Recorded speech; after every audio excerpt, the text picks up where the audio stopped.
Pessoal, boa tarde. Eu me chamo Gustavo Schiffler. Como a Amanda disse, eu sou advogado na área de licitações e contratos. Eu sou sócio do escritório Schiffler Advocacia e sou professor também na área de licitações e contratos administrativos, dando aula pela Zenit, geralmente para agentes públicos, pelo IDP, na área da pós-graduação, e também para licitantes, para a empresa em geral, num projeto novo que nós temos chamado Schiffler Academia. E hoje, nesse dia especial, que é o dia do licitante, eu escolhi o tema que é de minha predileção, que é tratar de como as empresas podem se comunicar com a administração pública na tentativa de vender, de prospectar novos negócios. Nós vimos aqui, né, apresentações muito interessantes. Nós conhecemos aqui o belíssimo trabalho, né, que é realizado pela Effect, na identificação de oportunidades já existentes, na inteligência de mercado. E existe também, né, dentro desse nosso contexto, existe uma forma, que é uma forma, no meu ponto de vista, muito natural de se comportar dentro de um negócio, que é você proativamente buscar novos contratos, né? Na iniciativa privada, isso é muito comum, né? Nós lançamos um produto, lançamos um serviço e nós vamos ao mercado tentar convencer outras empresas, outras pessoas a comprar aquilo que nós oferecemos.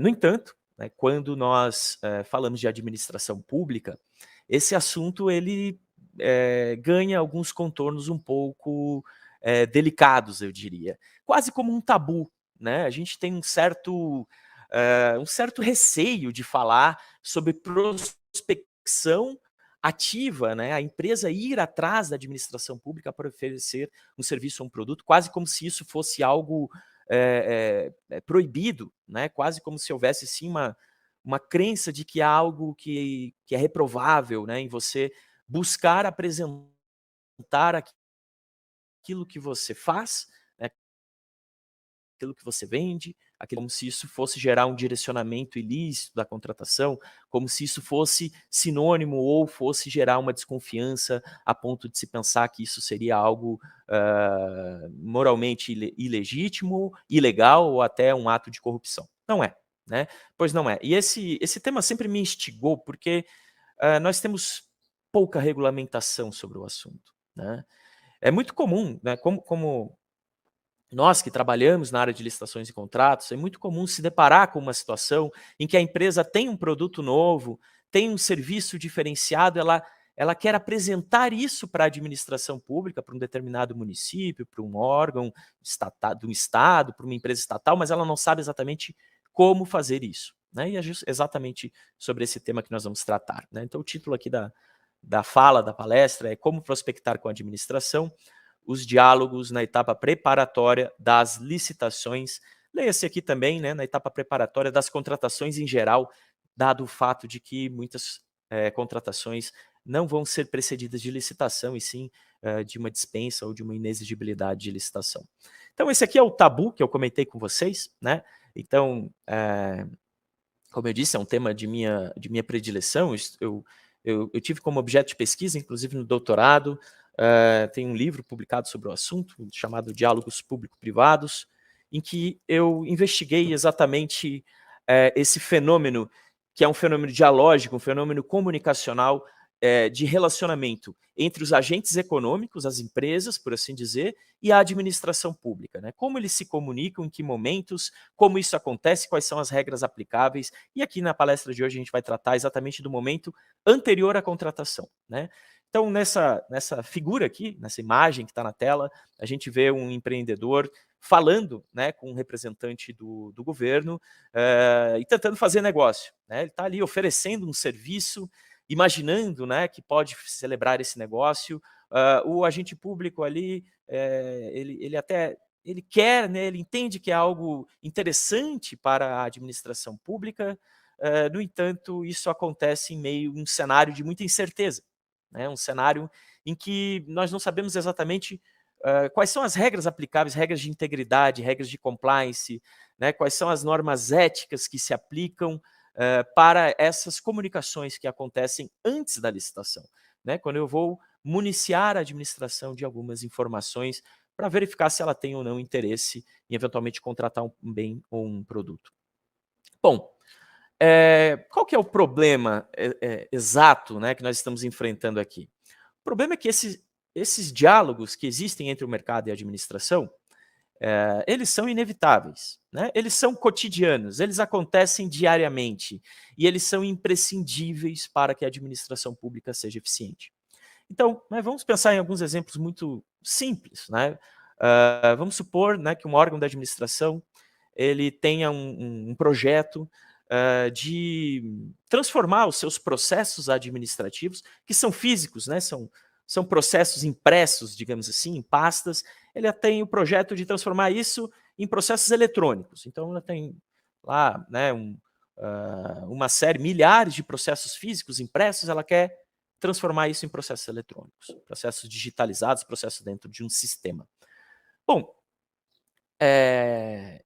a administração, então, ela tem, né, uma necessidade e ela vai em busca das soluções. E nesse momento é que entra a questão de ter muita eficiência na busca dessas soluções diretamente junto ao mercado. A administração precisa dialogar com o mercado para conhecer as melhores soluções. E como que ela faz isso, né? Bom, ela pode fazer uma audiência pública? Sim.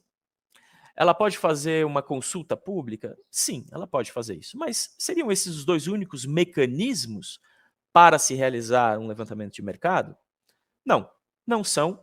E aqui, né, já avançando um pouco mais, eu vou enaltecer, né, um tema que foi tratado aqui pela professora Cristiane Stroppa, a nova lei de licitações, né, que institucionalizou uma série de mecanismos que vão nos auxiliar a dar fluidez e a dar processualidade para essas comunicações entre a administração e o mercado. O grande problema é que, apesar, né, de essas comunicações, essa tentativa de prospecção, de apresentar novos negócios para a administração, e da administração também se voltar ao mercado e perguntar ao mercado que soluções existem, esse fenômeno dialógico acontece em um ambiente de muita informalidade. Então, voltando ao nosso exemplo, se a administração pretende transformar os seus processos físicos em eletrônicos, ela vai ter uma série de possíveis soluções para isso. Ela pode, por exemplo, contratar uma empresa que presta serviços de digitalização de acervo. Ela pode, por exemplo, em vez de contratar um serviço, ela pode adquirir equipamentos, máquinas, né, que fazem a digitalização, equipamentos de scanner, por exemplo. A administração pode, em vez de adquirir, ela pode locar esses equipamentos. Ela pode, por exemplo, ter uma solução interna, que é simplesmente alocar os seus servidores já existentes com os equipamentos já existentes para fazer essa digitalização. E esse planejamento da melhor solução, que ela não está descrito em lei, ele vai ser descoberto pela administração durante a fase preparatória da contratação. E aqui que é o grande ponto.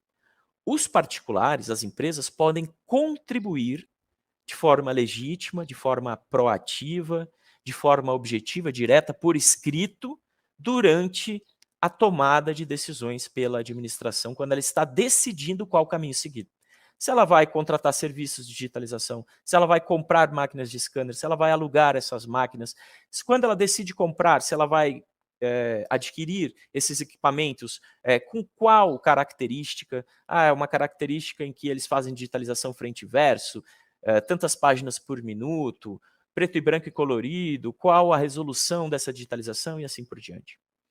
Então, a administração pública, ela não detém todas as informações técnicas para suas contratações e ela precisa dialogar com o mercado numa via de mão dupla, tanto ela buscar o mercado quanto ela ser buscada pelo mercado. O grande ponto é que esses diálogos, eles atualmente, como eu disse, acontecem num ambiente de muita incerteza. Como fazer essa comunicação? Como fazer esse diálogo? É legítimo fazer isso? Precisa ser formalizado? Precisa ter publicidade? Precisa ter transparência? Né? Então a questão não é se a prospecção diretamente com a administração pública pode ocorrer, e sim como essa prospecção precisa acontecer. Bom, qual que é a grande novidade aqui que eu fiz questão de destacar né, em relação à nova lei de licitações? Ela institucionalizou uma série de mecanismos para que os particulares possam proativamente dialogar com a administração e prospectar novos negócios. O primeiro deles, ali no artigo 18, parágrafo 1º, diz respeito à previsão de que o levantamento de mercado é uma etapa inerente aos estudos técnicos preliminares, né, o famoso ETP, que foi tratado aqui anteriormente pela professora Cristiane Stroppa. O que é o ETP? Né? É aquele primeiro grande documento, mais importante documento de planejamento, em que a administração está descobrindo as soluções para o seu problema. E a lei prevê expressamente que durante esse processo de investigação, em que a administração está buscando uma solução, ela pode fazer um levantamento de mercado. E perceba, um levantamento de mercado é muito mais amplo do que só a cotação de preço. Não é só o orçamento de preço. O levantamento de mercado é a descoberta de funcionalidades de produtos, de serviços diferentes, do que existe disponível no mercado para que a administração conheça e opte por aqueles, né, por aquela linha de solução que melhor lhe apeteça.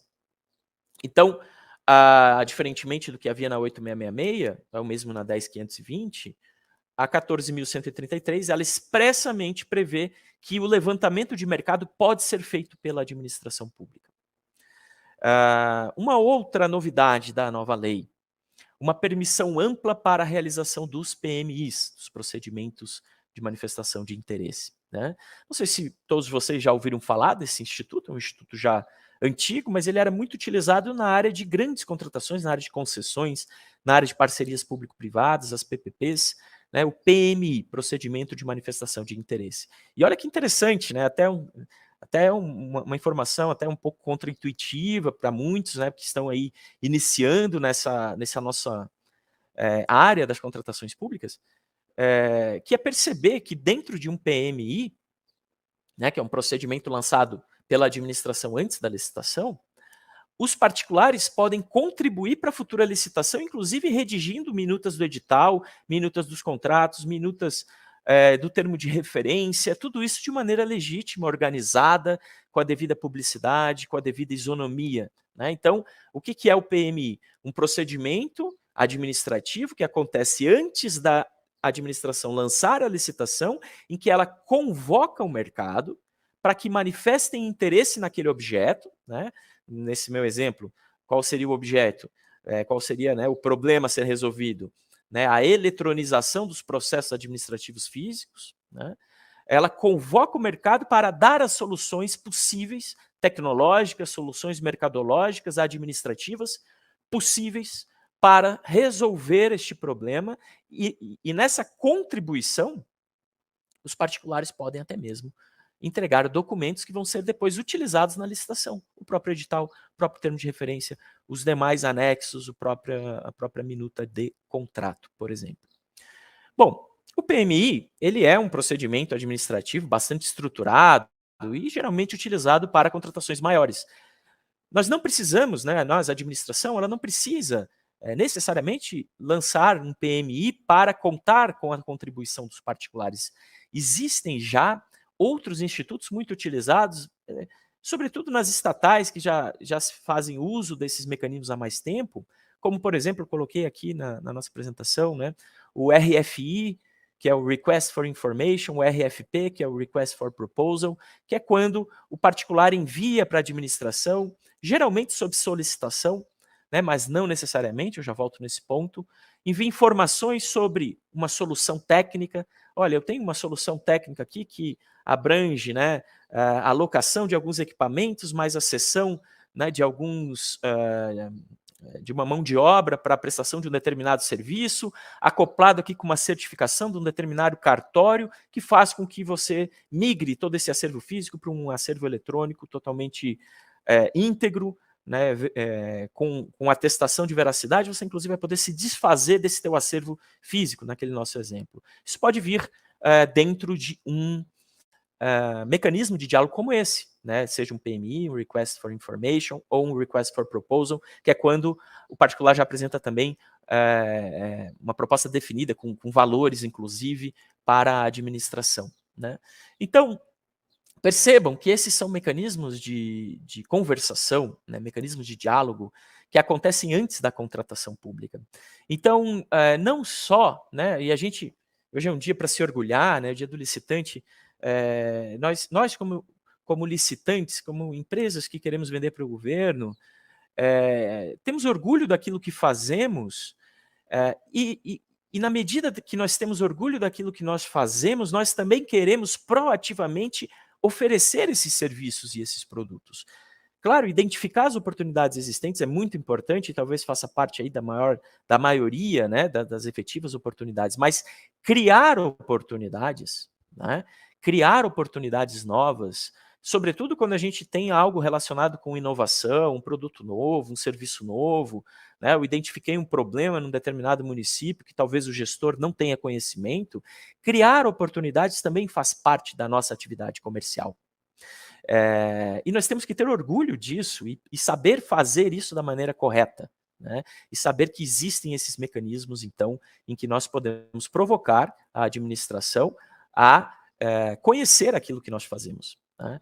Mencionei aqui também o roadshow, né, que é um tipo de diálogo público-privado em que a administração ela vai a campo, né, ela vai e visita diferentes localidades ou diferentes até players do mercado, empresas, indicando uma determinada necessidade que ela tem, um determinado problema, e coletando soluções possíveis para esse problema, né. Bom, o que é interessante a gente perceber? Que sim, a nova lei de licitações trouxe todos esses mecanismos, né, que são mecanismos que nos auxiliam aqui a dar fluidez e formalidade para esses diálogos, mas nós também não precisamos ficar esperando a administração lançar um PMI para provocá-la, né, a conhecer aquilo que nós temos a oferecer. Então, existem até algumas regulamentações, né, municipais, estaduais, que falam na tal da MIP, né, manifestação de interesse privado, que é quando o particular proativamente vai lá e, com seu direito de petição, né, que é constitucional, manda um ofício para a administração dizendo: olha, eu tenho aqui uma solução que, no meu entendimento, interessa a esse órgão, a essa entidade, por favor, avaliem, né, se é o caso de instaurar aí um processo administrativo de contratação. Eventualmente, se você gostar dessa ideia, instaure até um PMI para ouvir outras empresas, né, que eventualmente estejam interessadas aí em fornecer essa solução ou esse produto. E aqui a gente começa, né, a circundar talvez os dois grandes elementos de cautela que dizem respeito a como essa prospecção precisa acontecer. O primeiro elemento, né, principal de cautela é a questão da formalidade, a questão do registro, a questão da processualidade, né? Então, essas comunicações elas não podem ser informais a ponto de nós não termos nem sequer um registro de que aquela audiência aconteceu, né, aquela reunião, a ponto de aquilo não estar como um compromisso público devidamente agendado por aquela autoridade, né, ou, por exemplo, isso, infelizmente, é comum no nosso país, mas que não deve acontecer dessa maneira, né? Essa prospecção ela não deve se dar a partir de uma ideia, né, de proximidade, de compadrio, de apadrinhamento, digamos assim, proximidade política. Não, né? Ela deve se dar a partir de uma ideia de institucionalização das atividades comerciais. Então, é legítimo que o mercado, as empresas, apresentem à administração as suas ideias, as suas sugestões, os seus produtos, os seus serviços, e que ela seja ouvida e que haja uma resposta para aquilo. E desde que a gente tem, então, esse elemento do registro, da formalidade, não há nada de irregular nisso, né? Eu vou provar aqui para vocês, para que não fique só também na minha fala, né? Bom, ainda sobre a nova lei de licitações, né, outros exemplos aqui dessa institucionalização dos diálogos público-privados estão na previsão do próprio orçamento estimado na pesquisa de preços com fornecedores, que agora está dentro da nova lei de licitações, da lei 14.133, né? A própria lei prevê a pesquisa diretamente com no mínimo 3 fornecedores, mediante solicitação formal de cotação, então essa questão da formalidade sempre presente, né? E a criação da modalidade do diálogo competitivo, que tem muitas semelhanças com o PMI que eu comentei, né? Porque a administração lança um problema, lança um desafio e ela vai construindo e vai detectando a melhor solução durante os seus diálogos com o mercado, com a diferença de que no diálogo competitivo, por ser uma modalidade licitatória, no final vai necessariamente gerar um contrato. O PMI não necessariamente gera um contrato, né? Ele pode gerar contribuições e que talvez vão dar origem a um edital de licitação. No diálogo competitivo, não, já é uma licitação e esse diálogo aberto com as empresas, essa construção de soluções vai acontecendo durante a licitação e no final isso vai gerar um contrato. Bom, dito tudo isso, né, a gente tem então, como eu comentei, tem o PMI, tem o Request for Information, o Request for Proposal, tem o tal do levantamento de mercado, mas e o tete a tete, e o olho no olho, né? E as reuniões, aquelas audiências, visitas, interações, né, a visita ali no gabinete daquele secretário, as conversações presenciais ou mesmo à distância, né? Hoje a gente tem muita reunião feita aí, síncrona pela internet, né? Elas são legítimas, elas podem acontecer, né? Um secretário, um prefeito, né? Um governador, um ministro ou um superintendente, um diretor, ele pode receber uma empresa, né, no seu gabinete, fazer uma reunião, e nessa reunião a empresa pode ir lá defender, né, interesses privados, ela pode fazer isso, tentar vender algo para a administração. Existem regras para essa representação de interesses, né? Esse é um assunto muito interessante e é importante que a gente conheça os problemas que existem em torno desse assunto e as melhores práticas. É um pouco disso que eu quero falar com você. Bom, em primeiro lugar, né, trazendo aqui um ar de atualidade, porque a gente está dizendo, no final do ano passado, vocês devem ter visto aí no noticiário que a Câmara dos Deputados aprovou um projeto de lei de regulamentação do lobby no Brasil, né? E isso foi remetido, então, para o Senado Federal. Esse PL 12.002 de 2007, né, veja aí, 15 anos tramitando um PL, e que vai sim impactar, né, caso seja aprovado, esse tema que nós estamos aqui conversando, né? Então, veja, nesse PL, que foi já aprovado pela Câmara, foi para o Senado, ele trata, né, da representação de interesses, justamente quando uma pessoa natural, uma pessoa física ou uma pessoa jurídica, interage com um agente público, tentando influenciar, né, um processo, uma tomada de decisão no âmbito dentre os assuntos, licitações e contratos. Então, esse PL, né, caso seja aprovado, ele vai trazer uma normatividade, uma regulamentação ampla para esse assunto que a gente está tratando, mas ele ainda não é lei, né? Ele ainda não é lei. Caso venha a ser aprovado, vai trazer regras de quarentena, né, o regime de responsabilização de quem está representando interesses de empresas ou mesmo o agente público, né, na falta dos seus deveres, para ser eventualmente sancionado, punido, caso, né, saia aí das 4 linhas da legalidade, assim como os direitos e os deveres desses atores, né, como, por exemplo, há um dever de isonomia entre os profissionais, né, previsto no PL, entre os lobistas, por assim dizer, então, quase como uma igualdade de oportunidades entre aqueles que querem representar interesses de seus clientes, né, regras para brindes, para hospitalidades, etc. É um PL muito interessante, mas eu não vou me deter muito a ele, porque, né, ele não é lei ainda, ele é um projeto de lei, portanto, pode ser que não venha a se transformar em lei, pode ser que isso demore, pode ser que venha a ser alterado. No entanto, a gente já tem atualmente, pessoal, nós já temos, tá, normas que dizem respeito a esse assunto, inclusive uma delas é recente, é uma norma infralegal, esse decreto federal aqui, 10.889, 2021, né, que ele revogou e substituiu um outro decreto federal, que era o decreto 4.334, bem antigo, se não me engano, de 2002, mas foi revogado já, substituído por esse aqui, 10.889, que vai tratar desses temas, né, e vai tratar da questão de conflito de interesses, vai tratar a questão de brindes, de uma empresa dar brindes para agentes públicos, de oferecer hospitalidades, né, pagar, por exemplo, uma passagem, um hotel para um determinado evento e coisas do tipo. E dentre os temas que são tratados, o decreto trata da tal chamada audiência, né? O que é a audiência? Um compromisso presencial ou telepresencial, do qual participe agente público e em que haja representação privada de interesses. Isso é considerado um compromisso público. Então aqui a gente já tem uma grande dica aqui, um grande marco, né, que é o reconhecimento formal de que esse fenômeno acontece.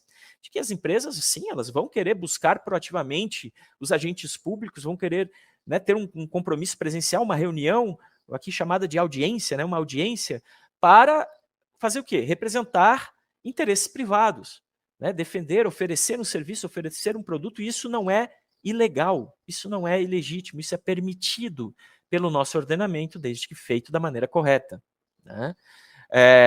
E qual é a maneira correta para que isso aconteça? Esse decreto ele é um tanto simplório sobre o assunto, mas ele já traz algumas diretrizes bem importantes que vão circundar essa ideia que eu trouxe para vocês de que o grande elemento característico da legalidade e da legitimidade na prospecção ativa com a administração pública é a formalidade, é o registro no processo administrativo, né? Então veja só que interessante aqui o artigo 15, né, do decreto 10.889. Esse decreto se aplica no âmbito federal, né, mas não há nada que impeça que, a título de boas práticas, ele seja também observado em outras esferas, né, estadual, municipal, Distrito Federal. Então, o artigo 15 diz: os representantes de interesses poderão ser ouvidos, né? Então, quem são os representantes de interesse? São os agentes econômicos, né? As pessoas que pertencem a uma empresa, que querem, eventualmente, vender algo aqui no nosso contexto, né? Vender um produto, um bem para a administração. Eles poderão ser ouvidos em audiência, né, mediante solicitação própria ou a convite de agente público. Então, aqui traz normatividade, traz uma legalidade para esse fenômeno.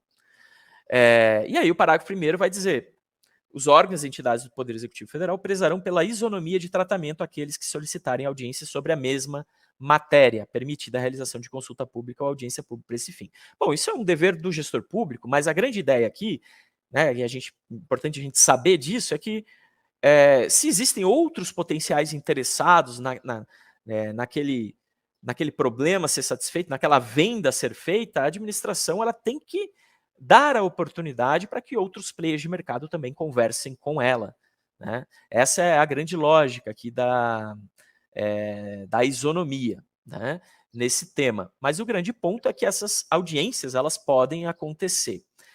Qual a regra aqui no âmbito federal? Uma regra que pouca gente conhece, né, mas que, inclusive, a própria administração pública brasileira desconhece essa regra, apesar de ela já estava prevista lá no decreto 4334, que eu comentei, de que o agente público, quando for participar dessa reunião, dessa audiência com uma empresa, né, ele deve, sempre que possível, estar acompanhado de, no mínimo, outro agente público.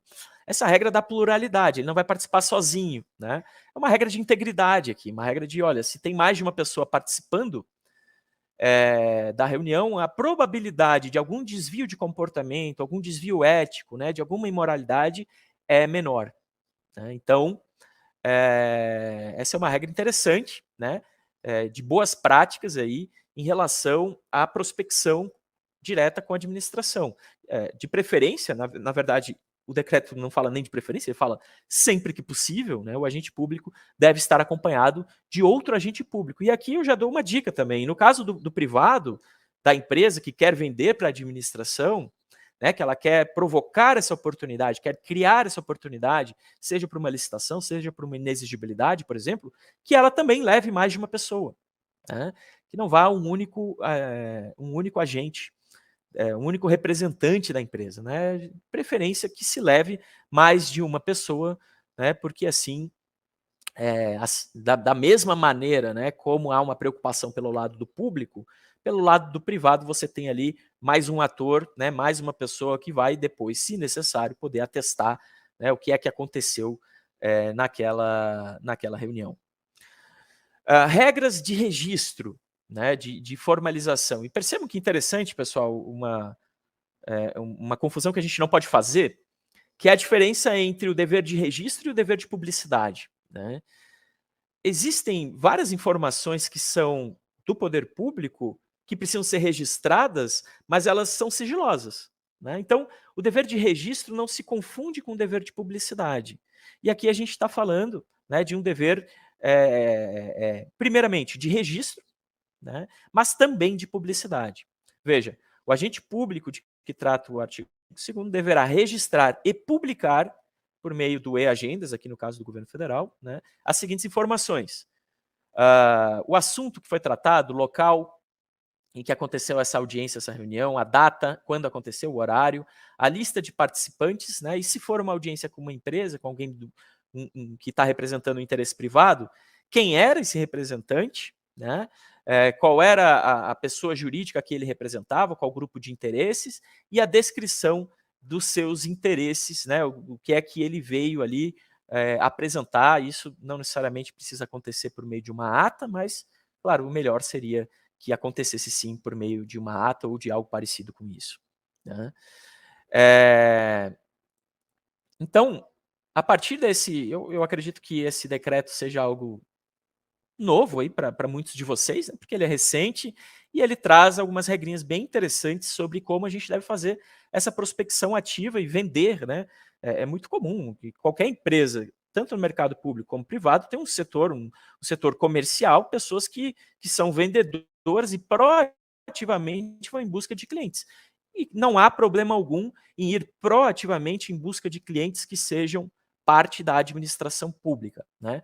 Tanto, claro, na identificação de oportunidades que são lançadas espontaneamente pela administração, como na geração, na criação de oportunidades, né, a partir de uma provocação da administração para que ela ouça o que nós temos aqui a vender. Ainda sobre esse assunto, pessoal, eu trouxe para vocês aqui um enunciado da primeira jornada de Direito Administrativo do Conselho da Justiça Federal. Esse evento aconteceu, se eu não me engano, em 2021, né? Eu tenho um carinho especial por esse enunciado, porque eu participei desse evento, da primeira jornada de Direito Administrativo, e estavam lá reunidos, né? Eram advogados, juízes, promotores, tinham ministros, professores de Direito Administrativo, e todos os participantes podiam sugerir enunciados que depois eram votados, né, por esses participantes todos e seriam aprovados ou desaprovados, né, ou rejeitados. E esse enunciado eu sugeri durante a jornada de Direito Administrativo e ele foi aprovado, né, e diz respeito a esse assunto que nós estamos tratando, e ele é muito importante porque ele nos traz uma segurança para esse tema que nós estamos tratando,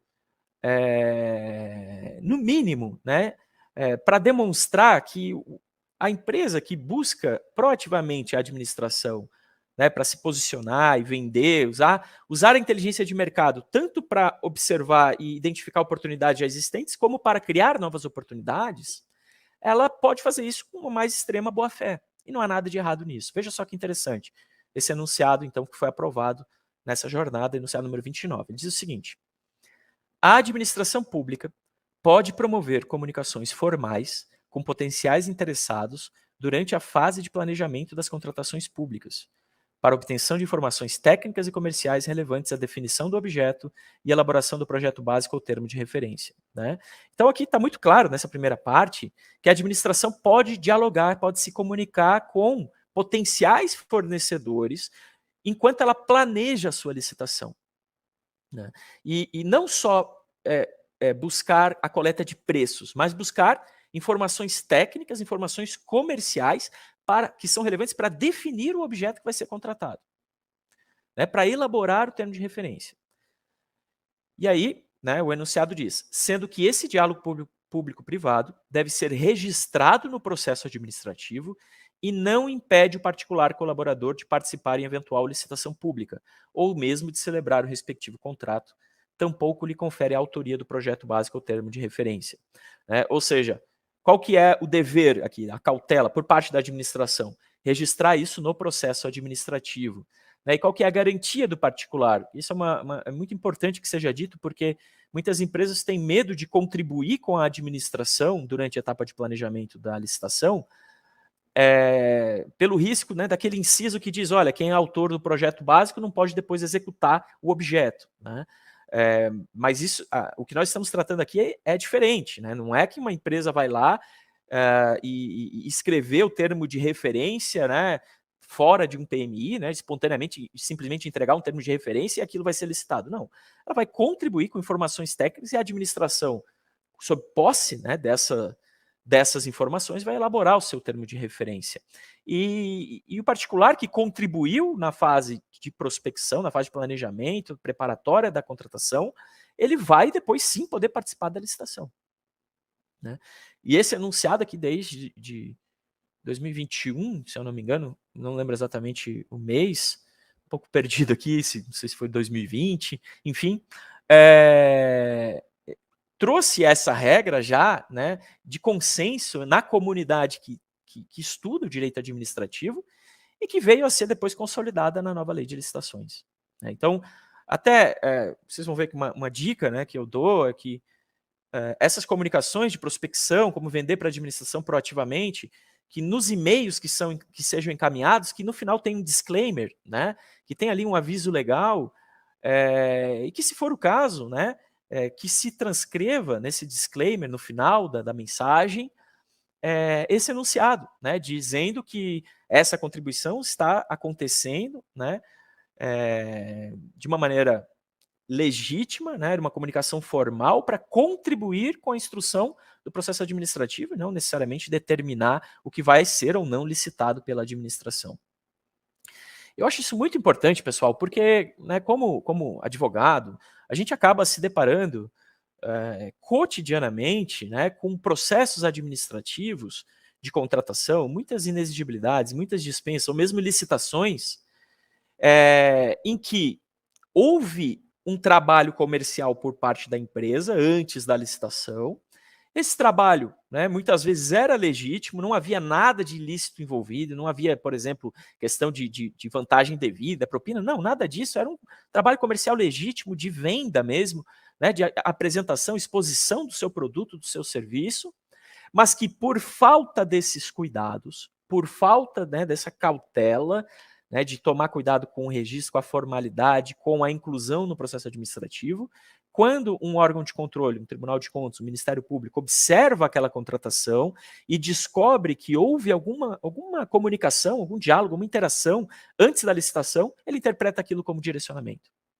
Então, é uma questão muito delicada, né? Porque nós,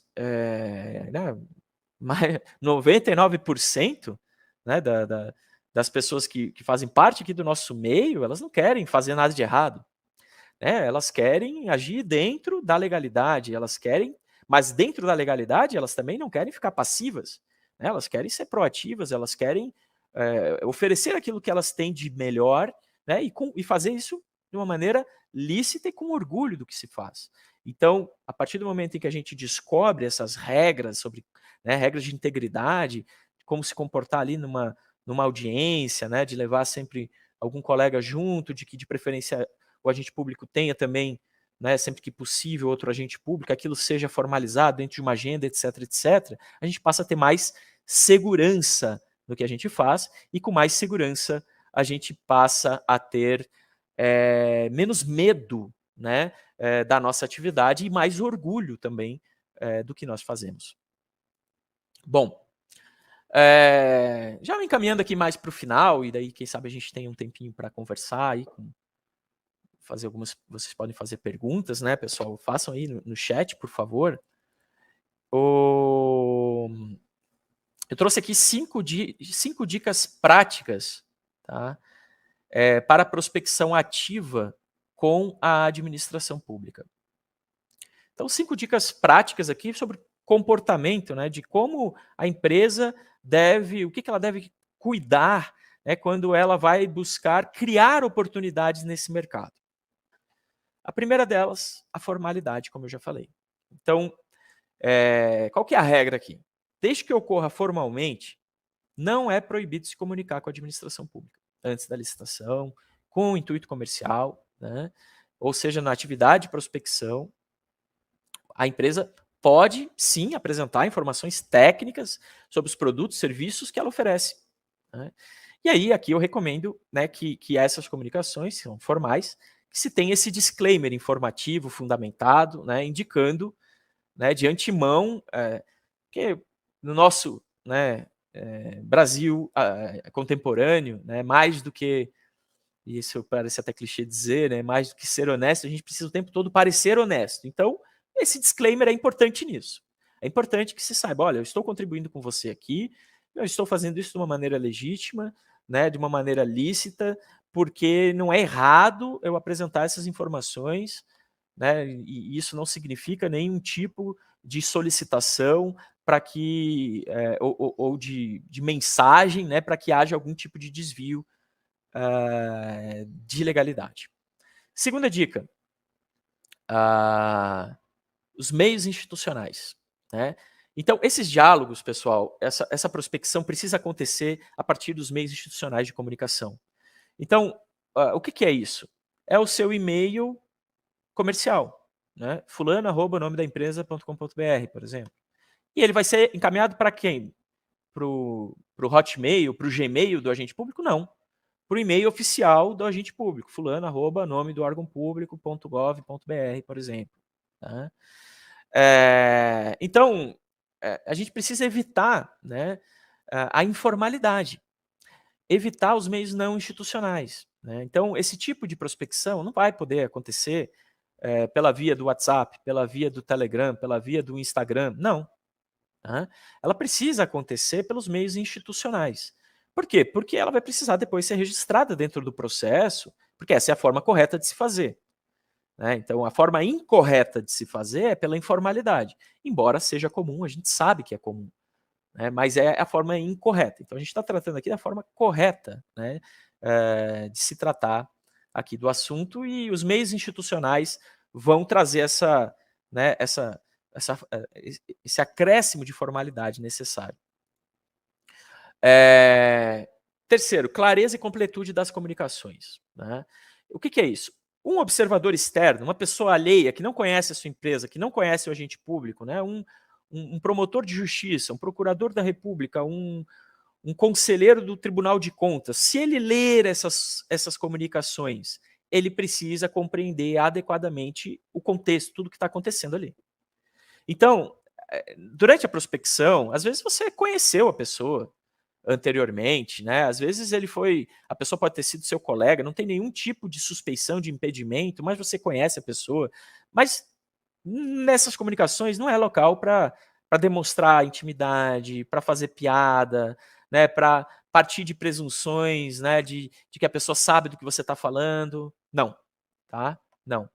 É preciso que as comunicações sejam completas, que elas sejam claras, que elas contextualizem. Ainda que os interlocutores saibam do que está sendo dito, você precisa se preocupar com esse terceiro, com essa pessoa externa que um dia pode vir a ler o que está sendo dialogado, e ela precisa entender, né, quais eram as preocupações, quais eram os propósitos, quais eram os intuitos daquela apresentação comercial, né, por que, em que momento, né, por que a empresa estava ali oferecendo aquele determinado produto ou serviço.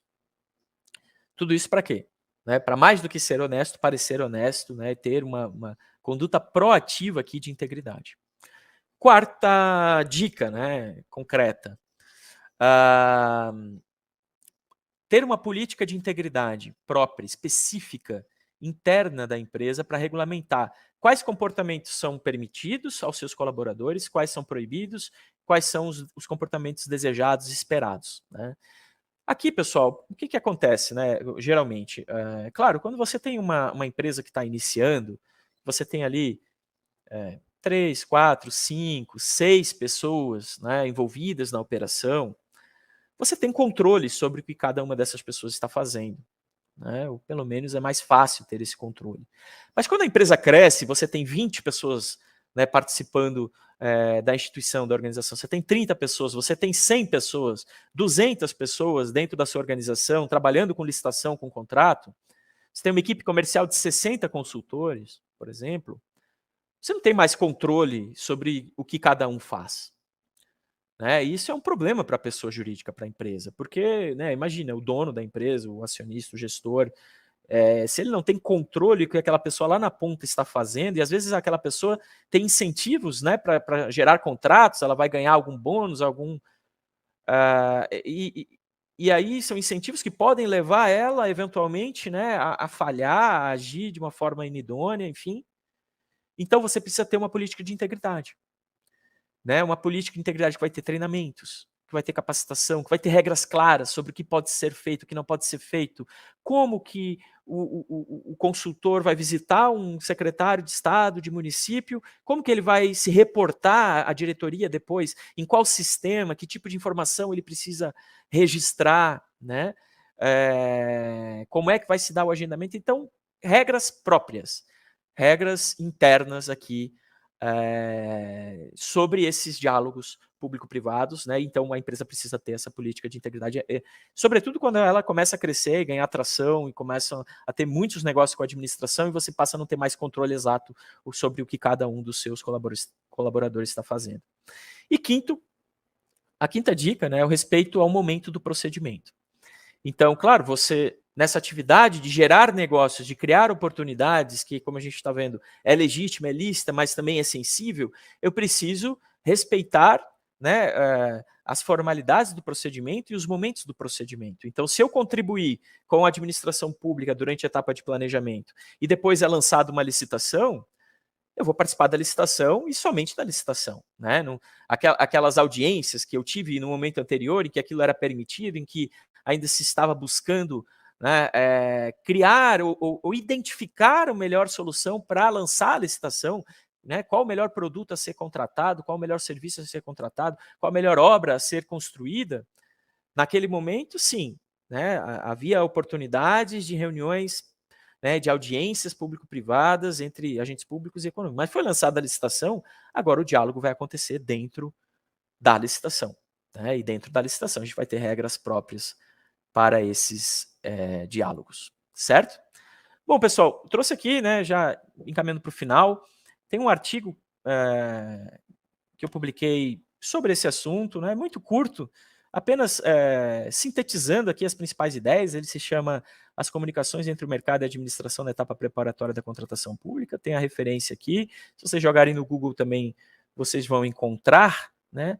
Mas basicamente era isso que eu tinha para trazer para vocês nesse dia importante aqui do Dia do Licitante, trazer aqui essas reflexões sobre como, né, as empresas podem proativamente buscar a administração para criar oportunidades de negócio. Né? Então, identificar aquelas que já existem, a gente sabe, isso é muito importante, mas também, sobretudo, quem trabalha com inovação, quem trabalha com produtos, né, de valor muito agregado, um processo de convencimento da administração a respeito daquilo que você tem, né, e com orgulho podermos dizer para a administração, olha, me receba, né, eu quero te apresentar aqui os meus produtos, os meus serviços podem ser interessantes para a administração, vou fazer isso de uma maneira legítima, de uma maneira lícita, né, dentro do que é ético, do que é moral, e isso tudo, como a gente viu aqui, é sim possível, tá certo? Pessoal, tá aqui meu contato, meu e-mail, tá? gustavo@schiffler.adv.br. Quem tiver aí, eventualmente, alguma dúvida, quiser algum contato, algum auxílio, está sempre à disposição. Tá certo? Então, assim, agora eu encerro aqui e vamos ver se tem algumas perguntas, alguns questionamentos para a gente seguir o debate. Estou vendo aqui que tem... Professor Gustavo, perfeito, muito obrigada. Temos sim. Que assunto interessante e foi muito bem apresentado por nós, o chat estava muito bacana, pessoas comentando que participam de prospecção, que viajam o Brasil inteiro fazendo prospecção, outras pessoas interessadas em como essa pessoa faz. Aqui a gente separou algumas perguntas e queria trazer agora para você, se a gente conseguir responder. Bom, a Claro. Noelia questiona, mas eu posso fazer contato com os órgãos por telefone, e-mail, WhatsApp, apresentando minha empresa? Será que ali nessas formas entram nesse sentido de formalidade? Boa pergunta, Noeli. Dentre essas opções que você apresentou, telefone, e-mail e WhatsApp, né, aqui tem a maior carga de formalidade e registro é o e-mail, né, porque o e-mail ele traz o registro por escrito, né? Então, dentro, né, de uma escala da melhor forma, de boas práticas para você apresentar a sua empresa, os seus produtos, o mais recomendado é que seja feito por e-mail, porque é muito mais fácil, né, para que o órgão público consiga converter aquela mensagem para dentro do processo administrativo. Não vou dizer que é proibido fazer por telefone ou por WhatsApp, não existe, né, uma vedação, não é proibido, mas não é o que a gente considera como a título de melhores práticas, pela dificuldade de transformar essa comunicação oral, né, que vai acontecer ali pelo telefone. O WhatsApp até tem por escrito também, mas não é um meio institucional, geralmente, né?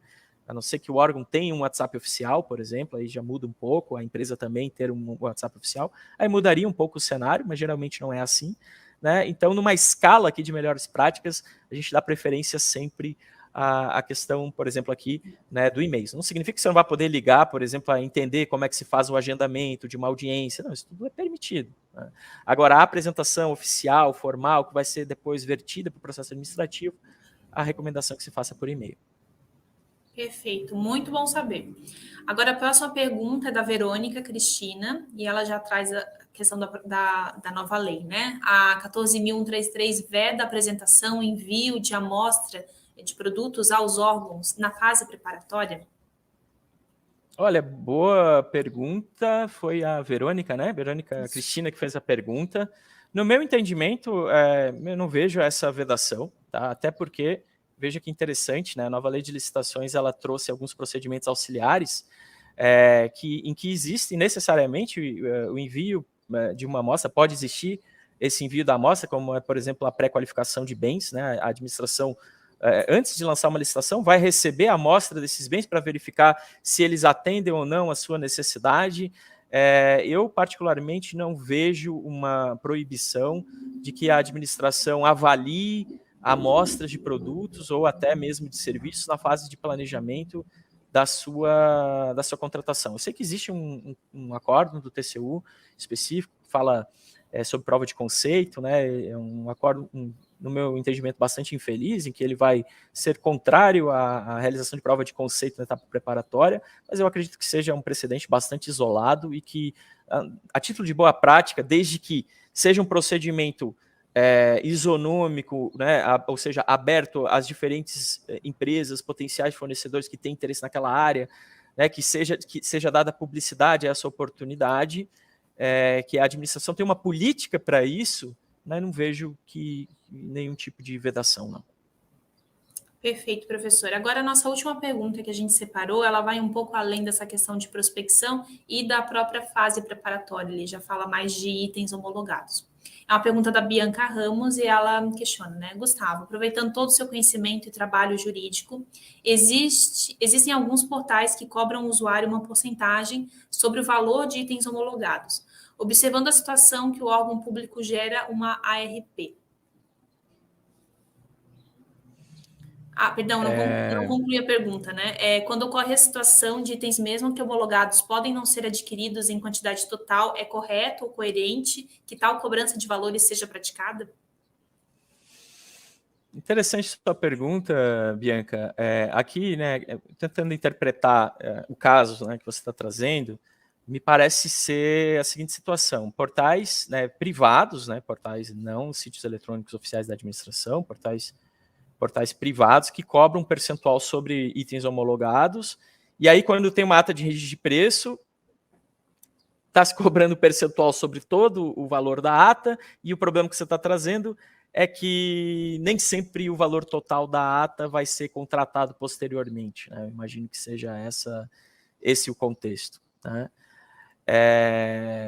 Bom, no meu entendimento, tá, aqui, em se tratando aqui, né, de um relacionamento, eu estou pressupondo, né, que no teu exemplo aqui, esse portal privado cobrando esse percentual, né, ele vai ter um contrato, né, os termos de uso desse portal, e me parece logisticamente inadequado se cobrar sobre o valor total de uma ata se a ata não é contrato, né? Como a gente sabe, vamos dizer, a ata é um pré-contrato. Não quer dizer que a empresa realmente vai faturar o valor total daquela ata, né? Então, me parece que não é uma norma, uma regra que não faz tanto sentido. Agora, por outro lado, em se tratando de um contrato privado, né, as partes, então, são, digamos assim, livres para pactuar, né, as suas condições, né, isso poderia ser, de alguma maneira, tratado eu acredito que aqui vai ser um contrato de adesão, e aí já é um outro problema, né? Mas livremente, por exemplo, vamos supor, eu sou um escritório de advocacia, eu posso pactuar com um cliente, dizer, olha, eu vou cobrar um valor sobre o valor da ata, e se vai ser executado ou não, esse não vai mais ser um problema meu. Isso, a depender, bom, aí é um percentual menor e tal, poderia ser legítimo, tá? Poderia ser legítimo. Então, sem ver assim, exatamente o caso concreto, com os documentos, né, com os contratos assinados, é um pouco difícil de opinar, mas me parece uma regra injusta, pelo que você está dizendo, me parece uma regra injusta e a tendência, no meu entendimento, seria corrigir essa regra, né, para que, de alguma maneira, reflita apenas o percentual que for efetivamente contratado na ata. Perfeito, professor. Exatamente, cada caso é um caso, né? Mas, claro, a princípio parece ser uma regra injusta. Bom, professor Gustavo Schiffler, foi um prazer recebê-lo aqui pela primeira vez, no Dia do Licitante, comemorar essa data contigo, trazendo um assunto muito interessante que gerou uma discussão super bacana no chat com os nossos participantes. Foi um grande prazer também no escritório Schiffler ser apoiador também do nosso evento, comemorar conosco pessoas, empresas que estão transformando o dia a dia das licitações brasileiras. Muito obrigada por aceitar nosso convite, foi um prazer imenso nosso.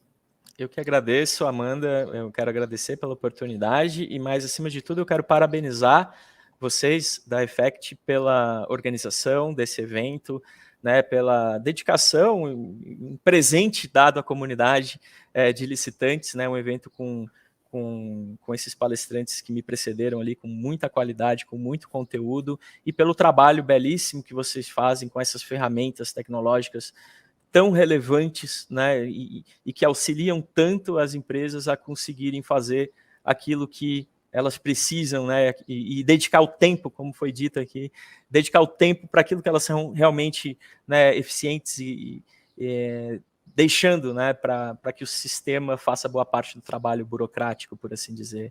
Então, vocês estão de parabéns, tá certo? Muito obrigado.